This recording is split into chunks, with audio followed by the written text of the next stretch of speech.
What is up, YouTube? It's your boy Alex here from AlexCFE, and today we have another deck profile. So today we're going to be looking at a deck for the premium format, more so of an update rather than a whole new deck list. We're going to be looking at a list for Gallop over here. So Gallop came out with the history collection, kind of got that revised stride and everything, and I did post a list previously, but we did get some new kind of cards that did kind of slot into this deck, and to do that we needed to make some room and some changes. So I just wanted to go over that today, and honestly this is like one of the most fun decks I play in premium. This is kind of like my casual competitive deck in that, you know, it's not a tier 1A, you know, meta stomper, but at the same time, this is still definitely a like a fun deck that I would not have any problem bringing to locals. I have brought it to locals many times, and I just play it casually with my friends and whatnot, so I think this is actually a pretty decent deck, and I don't think it gets a ton of love, so I just wanted to bring it again to the channel. But without further ado, let's hop right into it. I want to make this one just a little bit more of like a pile. I'll lay everything out just to make it a little bit quicker in terms of editing and just the overall video length. We'll see if that actually comes to be, but yeah, I'm just gonna hop right into it. If you guys are interested in purchasing any cards that you see here today, we do have a TCG Play link down in the description below, absolutely no cost to you. You can help support the channel by shopping through that link. I definitely appreciate it. Thank you guys in advance. And also, if you are enjoying the content, make sure to leave a like on the video, possibly consider subscribing to the channel. Thank you, thank you, thank you. All right, so starting off with the main guy, we're going to start off the main deck over here, the grade 3s, obviously Gallop himself. We're going to be running 4 copies of this. I think it's just too important to not ride him. So if you did ride like a V copy or whatever it is, like, yeah, you still put a lot of pressure on, but like at the same time, like, you need to be going into that stride. You need to be having that successful first turn, and without that stride up, like, I really don't think it's possible. Everybody already knows like die liner builds, like that is still super strong. It might be stronger than this one, don't get me wrong at all. I'm not trying to say this is better, but this specific kind of strategy does rely on pretty much going into that stride. So this guy basically gives your Vanguard, when it strides, it gets the ability, it gets 4K plus the ability that CB1. When this unit hits a Vanguard, you may pay the cost, draw a card. So you're going first, you automatically stride up into the new strides from history collection. It's going to automatically hit because it gets that red text. It's not like it's just something that happens one hit. So your Vanguard will attain that skill, which is nice because it still counts when it's hit. So CB1 for an extra card draw on top of the extra card draw you probably are getting already. It's just really super nice and kind of gets you that transitory turn that you need to last a little bit longer into the game and put some pressure on. This deck just naturally puts a ton of pressure because it's deep release, you know, big Vanguard swings, big criticals, extremely high powered, Gar Sentinel restrict. So this is kind of the name of the game, kind of survive as long as you can, and the deck naturally exudes pressure. That's kind of my mindset with it, and that's the way I kind of built it. Getting into the next grade 3 over here, we are going to be looking at 4 of Battlefang Helltiger. So Helltiger is super nice. Honestly, this is kind of the card that the deck was almost missing. In my opinion, this came out, I think, for the English shop challenges for premium. Or V, it was like one of the promo cards, I forgot which one off the top of my head, but yeah, this honestly really solid. At the end of battle, that it attacked while boosted. If you have a Vanguard with Cosmic Hero in its card name, you can Soul Blast one and then stand this unit. So the deck initially was kind of like a 3, maybe 4 turn kind of like swing, depending on your Vanguard, things of that nature. This easily makes you into a 5 attack deck. If you want to make it like 4 attack, whatever it is, like if you have 2 of these, go for it. If not, like, you know, whatever you have, I feel like it's never a wrong time to pop this down and start applying pressure, because your rearguard columns usually weren't that threatening in this deck previously, despite however much you might be trying to. So I think this is actually a really decent card and kind of allows us to put a lot of pressure on, especially if you are going first. Sometimes, most of the time, I feel like I do go force 1. Sometimes if I'm going second, I go force 2, things of that nature, but you have to make sure that you're swinging for a decent number on this guy to make that extra attack hit and just be worth guarding in general. So yeah, 4 of these guys, I think it does add a definite kind of new layer to the deck. 2 of Old Reliable over here. We're still running 2 of the Dizoris. At the end of battle, this guy attacked. If your Vanguard is 35k or greater, you CB1, put this unit into your soul, and one of your Vanguards get an extra 10k plus an extra drive until the end of turn. So again, if you're going first, you ride up onto this, it gets that 4k.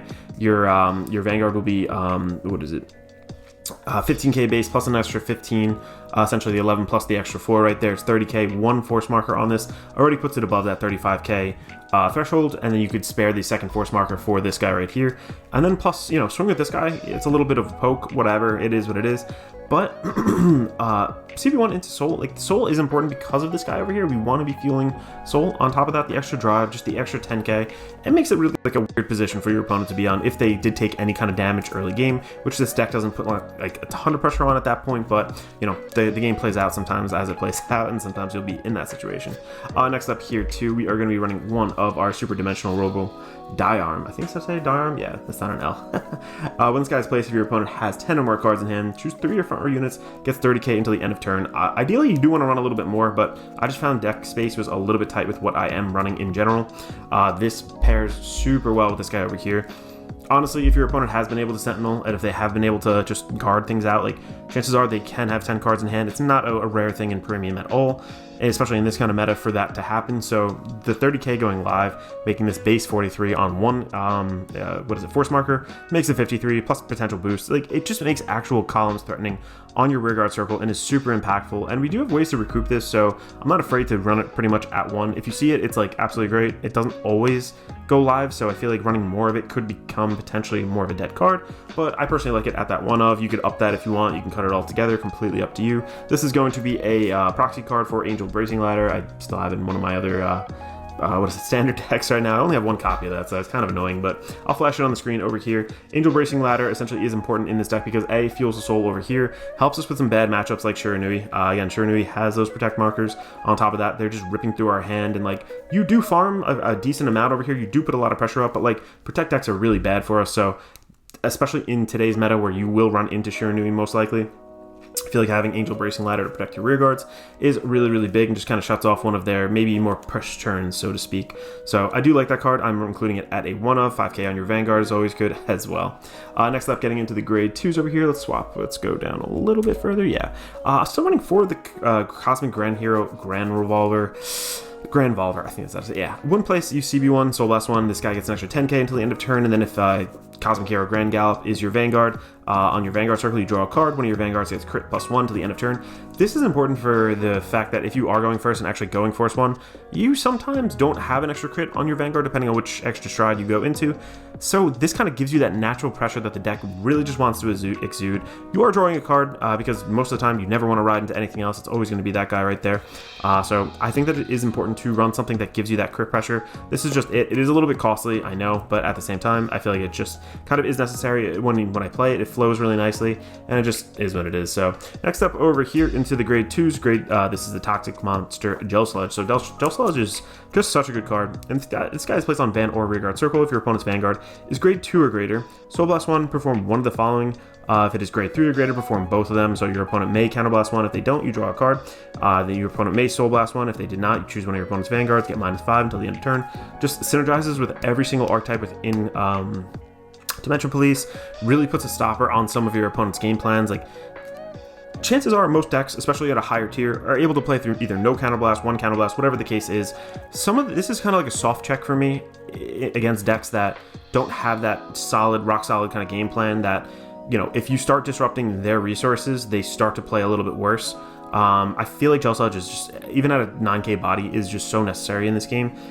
Feels really nice just to put a little bit of hamper on your opponent's game plan potentially. And like I said, it's not always going to be the most clutch card, but you know, drawing a card is always good. Taking resources away from your opponent is always good, and making your thresholds a little bit easier to hit in general is always great as well. Especially considering some of your other rearguard attacks might not be like absolutely huge, so it could change like maybe a 5k or 10k guard into a 15. So magic numbers, draw, doing all that good stuff.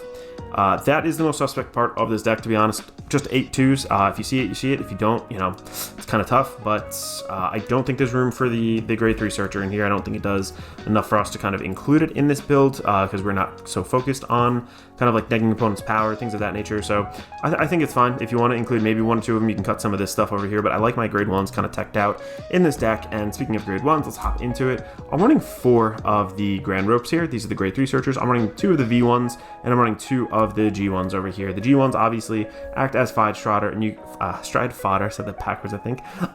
You could also just reveal a grade 3 in your hand, go search for your Gallop, and then discard a card from your hand. So a little bit more direct search, saves your ride if you really need to, but we have so many generic good grade 3s in our deck, so I still like the regular Grand Rope right there, so I do play with that. I like that 2-2 split. I think I rock that for like a lot of my decks unless it really leans one way or the other. I think that's just something solid to go with. Next up here too, I'm running 3 of the Dimensional Robo Die Scooper. So Die Scooper, just a very generic card in Dimension Police. When this guy is rode upon, top 7, add a grade 3 from among it, put it into your hand. When this guy is also placed on Rearguard Circle, if your Vanguard is grade 3, it gets an extra 5k until the end of turn, so a little bit of a booster, helps your maybe Vanguard hit certain thresholds. You'll see a little bit later when we get into the G zone. That will be important, so generally just a really, really nice card. Next up here too, for PGs, I'm actually running 2 of the Enigman columns, so there's so many times where this comes up where it's just like, we are going into burst ability Vanguards. We don't go into, you'll see, the typical Geoma Glass as often as other decks. In my personal opinion, you have to kind of close out the game a bit earlier, kind of, you know, stack, transition, and like farm until you're ready for that big kind of blowout turn. And if you don't actually end on that, Enigman column right over here in your graveyard coming back just for a counterblast, soul blast, and a potential countercharge. Like, I think it's just definitely worth it. 2 of over there. This is also a proxy for Elementaria right here as well. Just super good to just say, hey, shut down, you know, Sentinel restricts. Guess what? I don't care. I'm still going to Sentinel it. Just need to include it in my opinion. These are a little bit more tech cards over here. I'm running 2 of the Cosmic Hero Grand Scout. Grand Scout just literally doubles your Vanguard's power. So basically, if you have a Vanguard with Gallop, you can, on GB2, counterblast Soul Blast 1, and this guy's placed on rear. You may pay the cost if you do, choose one of your Vanguards with Gallop in its name, and double its attack until the end of turn, or power.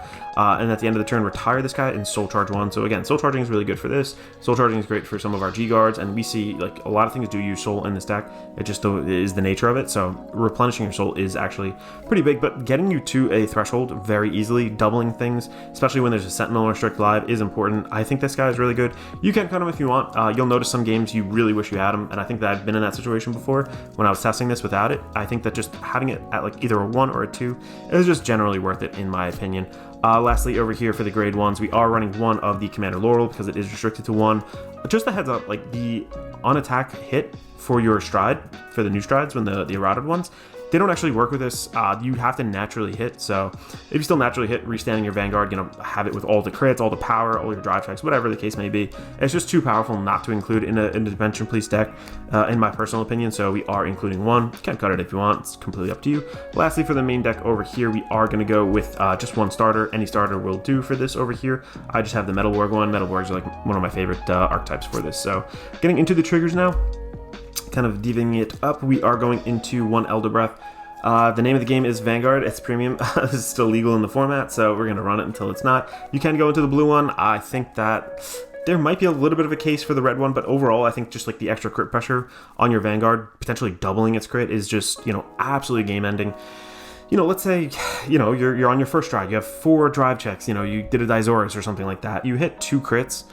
You have a base crit, so you're 3 crit. All of a sudden, boom, you hit this on your final thing. It's like, wow, like, look at that. I am now 0-6ing to you, like, just because you ate 1 Vanguard swing. So just too good not to include, in my personal opinion. And again, it helps out your rear guards. You should have a rear guard standing at least. I know I didn't mention it before, but I know this is kind of susceptible to interruption on your opponent's turn, which I think that's really the big thing that holds this deck back from being an absolute, like, real kind of powerhouse. So I do get that. You can run Hanali in here if you want. I just don't feel like running that in a more quote-unquote budget deck, something that I play a little bit more for fun. You can maybe tech some stuff, but again, the space is a little tight in here for me. I personally think this ratios, they do work for me. You can maybe cut this down by 1, something like that, tech 1 in, but overall, yeah, I just don't think there's a lot of room for like resist stuff or stopping your opponent's attacks in general. Yeah, next up over here into the next trigger. This is going to be Operator Girl Linka. So everyone knows the Sentinel restrict with this. You just need it. This is really the game ender for you. If you don't see this, it could be a little bit tough depending on your opponent's hand, obviously, and all these different things. But if they have, you know, half a brain, they'll probably start saving some PGs, hoping you don't see a Linka. So because of that, I'm running 3 of them over here. We are also, of course, running 7 crit now.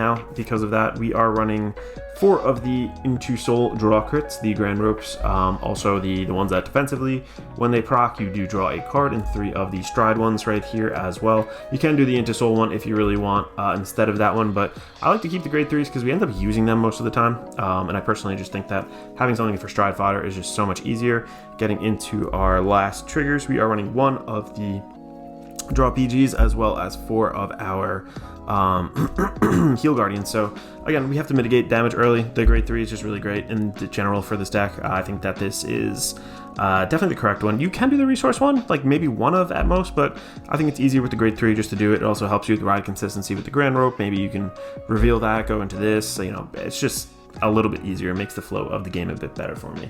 Getting into the G Zone now, speaking about it the whole time, we are finally going to look at Super Cosmic Hero X-Rogue. So X-Rogue has been kind of, what is it? They revised it. They oh god, I can't think of the name. Eroded it. Yes, eroded it. That basically its attack does hit, when this guy that attack hits a Vanguard, if this guy is 37k or greater, you draw a card, your opponent chooses one of their rear guards and retires it. So a little extra card draw. Again, you could potentially be drawing off of your Grand Rope. The Grand Gallop. You can potentially be drawing off of this guy. You could also be drive checking an extra one here. So that's like, farming a bunch of cards so easily, so passively, on top of just having really great pressure later on into the game. I feel like that makes it kind of just this fun, kind of appealing deck to me. I really like that playstyle. Next up here too, I'm proud to say I actually own every single rarity now of this. I have 4 copies of this card, and I have one. No, I actually have a couple more than that, but I have 3 of these over here, Geoma Glass. This is the BSF one. That's, what was it? The shop challenge, you can win it at. Basically, you just need it. This is a Dimension Police deck. There are like suicide builds where you basically just rush with the Goyusha grade 0. You don't need this over here. But we're playing a little bit more of a mundane game. You flip something, you always want to be flipping the Geoma Glass over here because it does give all your grade 3s on rear and Guardian Circle an extra 5k on top of that, and 5k shield also, and intercept, and also we are restanding our 5k, our grade 3 there, so it does impact the actual numbers we are swinging with, so I like that. Next up here too, X Gallop, and the next card are pretty much your breadwinners for the deck. X Gallop, essentially CB1, choose a face down card from your G zone, turn it face up when this guy attacks. If this guy is 40k or greater, you may pay the cost. If you do, this guy gets drive +1. In the battle, this unit is 80k or greater, stand it and it gets drive -4. This guy also on GB3, which you should always be live at, gets an additional 10k for each face up card in your G zone. So just really, it's super easy to hit that threshold now. Very, very easy in general. Also with the, Dizoris over here, you could potentially have 5 drive checks and then it goes down to 1 when it restands. So I kind of like that, just that pressure play in general, maybe rips an extra card out of your opponent's deck. Swinging twice with a huge Vanguard like this pretty easily is just such a passively, like I said, a threatening kind of Vanguard, and it's just so easy to play with it in general. Next up here too, we are going to look at the Cosmo Winger Unibird Galaxy. So Unibird, another great card, very easy. This guy gets an extra 10k for each card, total from among your damage zone and rear guard, so very big. And then auto on Vanguard Circle. Once per turn, when this unit attacks, turn a card from your G-Zone face up, and this guy is 50k or greater. Till the end of battle, it gets an extra crit, and if this guy is 100k or greater, it gets drive +2. So again, passively just making that absolutely insane pressure. Again, if you link it with this, it just creates a very weird situation that not a lot of their decks kind of like are able to kind of come into, and it's very easy to do it. So 2 of those. This is a proxy for Messiah. I guess I just forgot to swap all my proxies before I made this video. But I have like 4 or 5 Messiahs. I have too many decks. I don't have them in all of them. Messiah over here, just need it. It's just the format, is what it is. I'm not going to say anything more about it. Lastly, you can swap this in for like a Progenitor Dragon. You can swap this in for the Zeroth Dragon, whatever you really want. It's kind of a flex slot in general, but Strongest Command Chief, Final Dimax DX, in my opinion, is okay. When it attacks, turn a card from your G-Zone face up, put all your rested rear guards into your soul, reveal the 7 cards from top of your deck, call up the same number of cards as your opponent's, as the number of face-up cards in my G-Zone from among them, call them to rear guard circle, in an order of largest power, and then shuffle your deck. If you put 4 or more cards into soul for this cost, all of your units get an additional 10k and an extra crit till the end of turn. So it's not the best, but at the same time, it helps you fuel soul. So if you need things like this, if you want to actually make the Hail Mary and go for the play with this right here, like a little bit later into the game, just fuel that soul, like you can do that. If you want to also just make sure that everything is swinging at least for a critical, if you know you're facing a deck, if they're at 4 damage, you're facing a deck that just cannot stand up to taking like a 2 crit attack. If you swung a bunch of times, you want to do that 5 attacks plus or whatever the case may be.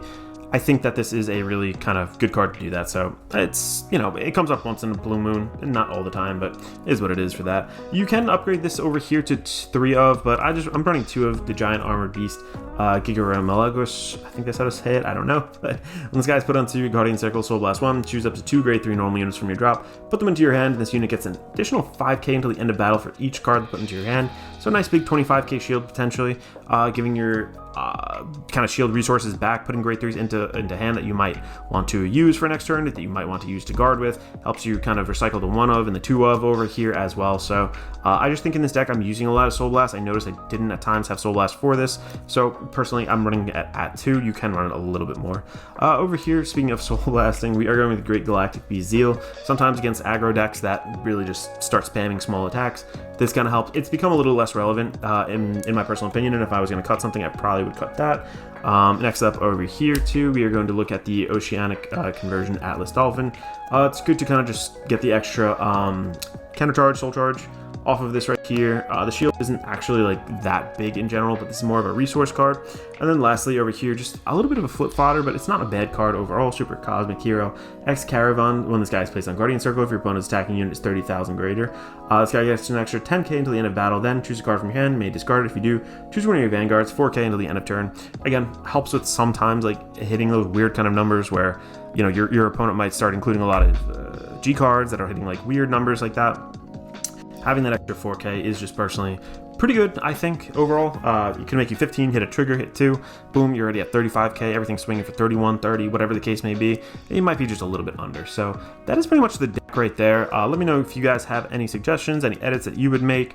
Let me know if you are trying to Grand Rope still, or Grand Gallop or whatever still. I personally really do enjoy this deck, like I said. This has really just been a passion project of mine for a long time, and I think that it can have the results that you are looking for in a very unorthodox kind of method. I think that this, with the new promo card over here, is kind of definitely got a little bit of a buff. I feel like it's worth actually trying this deck if you have these cards. If you're investing into this clan from scratch, I think it's become a little bit cheaper.